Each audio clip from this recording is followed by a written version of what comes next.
En Haïti, il y a un problème. L'homme malade, il ne peut pas avoir un corps pour mourir. La situation sanitaire en Haïti est assez difficile. Dans la région, notamment le continent américain, nous avons les taux de mortalité maternelle et infantile les plus élevés. Sur chaque 100 000 enfants qui viennent au monde, 529 femmes vont perdre leur vie. Et sur chaque 1000 enfants qui viennent au monde, 59 ne vont pas fêter leur premier anniversaire.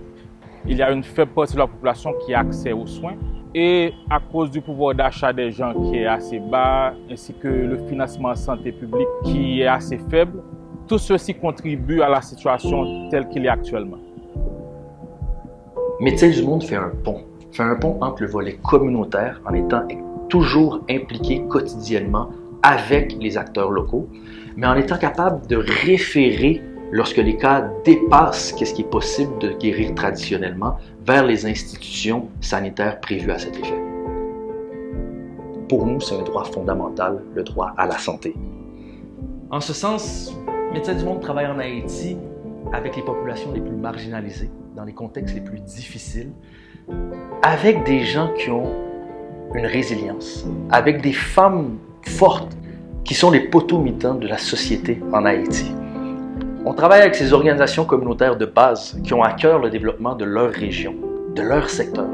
On travaille avec des agents de santé communautaires polyvalents qu'on appelle ASCP, des leaders communautaires qu'on a formés qui peuvent faire des visites domiciliaires, rencontrer la population pour être capables de former, développer, accompagner sur des points comme la planification familiale, comme l'hygiène, la violence faite aux femmes, la violence basée sur le genre. Les médecins viennent là, ils ont toujours travaillé avec nous, montrer nous un pile bagaille.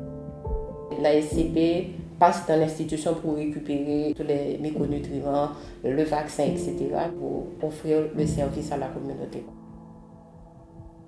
Les nous jeunes petits gens qui font malnutrition, nous portons dans le centre là, et puis pour faire un suivi ensemble avec. Médecins du Monde, c'est l'un des principaux acteurs qui appuie le ministère de la Santé publique dans la lutte contre le choléra.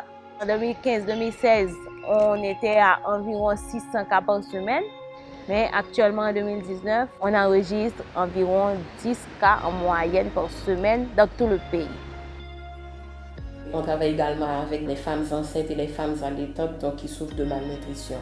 Lors des accouchements, c'est assez difficile de demander à une femme qui a déjà des douleurs donc de venir dans les institutions. Ils vous disent, je n'ai pas les moyens économiques, je n'ai pas les moyens de transport, donc je préfère qu'une matrone m'accouche. C'est pourquoi que Médecins du Monde travaille avec les matrones. Donc on rapproche les matrones vers les institutions. Moi, moi-même, je regarde, moi le café, je m'accouche, mais depuis que je n'ai pas de café, je espère à l'hôpital.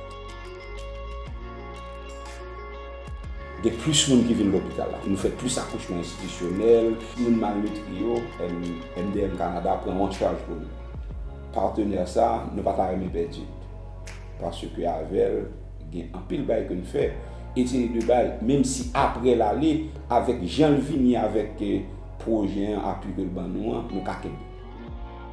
Pour dire agent de santé dans la zone, pour dire médecin du monde dans la zone, mon yo geta rassemblé. C'est un bon travail que nous avons fait dans la communauté et nous-mêmes, tout en tant qu'agents de santé, nous sommes toujours fiers parce que nous avons utile la communauté, nous avons aidé la communauté à avancer sur le plan sanitaire. Un proverbe en créole mentionne que toute tête pour couper, il faut espérer pour tes chapeaux. Et on se base beaucoup notre philosophie sur ça. Oui, les conditions sanitaires dans lesquelles on travaille sont difficiles. Oui, on a des défis importants. Oui, chaque jour, nos équipes vont sur le terrain et rencontrent des cas difficiles. Mais où est-ce qu'il y a la vie et l'espoir? Et Médecins du Monde sera toujours là pour se battre pour les droits à la santé de la population haïtienne.